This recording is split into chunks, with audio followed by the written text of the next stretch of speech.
ప్రయత్నం చేయకుండా ఉండే కంటే ఏదో ఒక ప్రయత్నం చేయడం మేలు కదా! ఒక పర్సన్ లైఫ్‌లోకి అదృష్టం ఎలా వస్తుందని మీరు ఎప్పుడైనా ఆలోచించారా? నిజమేమిటంటే అదృష్టం మన కోసం ఎప్పుడూ ఎదురు చూస్తూ ఉంటుంది. ఎవరైతే కష్టపడి ప్రయత్నించి పని చేస్తారో వారినే అదృష్టం వరిస్తుంది. వెల్కమ్ టు మరిచిన కథలు ఛానల్. ఈరోజు మనం చెప్పుకోబోయే కథ ఒక స్వామిలి రైతు మరియు బంగారు పెట్టె. A lazy farmer and the golden box.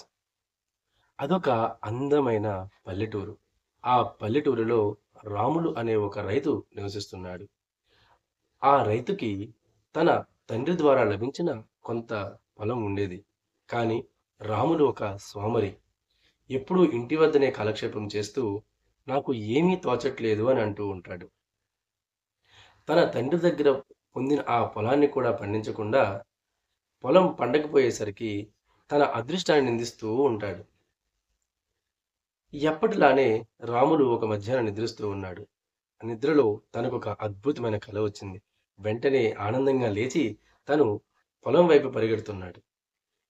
రాముడికి వచ్చిన ఆ కల ఏంటంటే తన తండ్రి కలలో వచ్చి, "రాములు, మనం కష్టంలో ఉన్నప్పుడు ఉపయోగపడుతుందని నేను కొంత బంగారు నాణేలను పెట్టెలో పెట్టి మన పొలంలో దాచిపెట్టి ఉంచాను" అని. ఆనందంగా పొలంకు పరిగెట్టిన రాముకి ఆ పొలంలో కలుపు నిండి ఉండడం చూశాడు. రాముడు వెంటనే నిరుత్సాహంగా ఈ పొలంలో కలుపుని నేను ఎప్పుడు తీయాలి?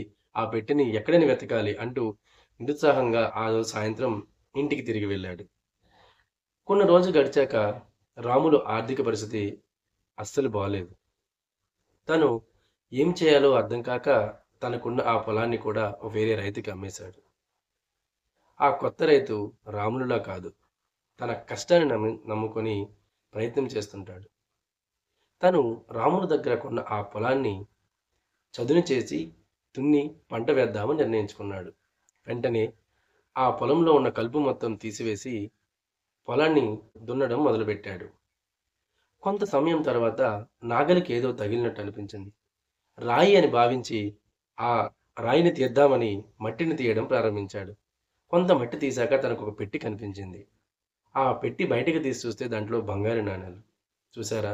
రాములకి తన తండ్రి ఆ పెట్టి ఎక్కడ పెట్టాడో తెలుసు. కానీ రాములు బద్ధకించి ప్రయత్నం చేయకుండా ఆ అదృష్టాన్ని వదులుకున్నాడు. కానీ కొత్త రైతుకి అక్కడ ఆ పెట్టి ఉన్న విషయం గాని, బంగారు నాణేల విషయం గాని తెలియదు.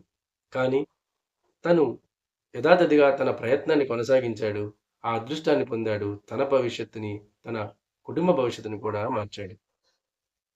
ప్రయత్నం చేయకుండా ఉండే కంటే ఏదో ఒక ప్రయత్నం చేయడం మేలు కదా! ఇదండి ఈరోజు కథ. మీకు నచ్చినట్లయితే ఒక లైక్ చేయండి, షేర్ చేయండి. మీ అభిప్రాయాన్ని కామెంట్ రూపంలో చెప్పడం మర్చిపోవద్దు. మరొక మంచి కథతో మళ్ళీ కలుద్దాం. అప్పటి వరకు థాంక్ యూ. By by.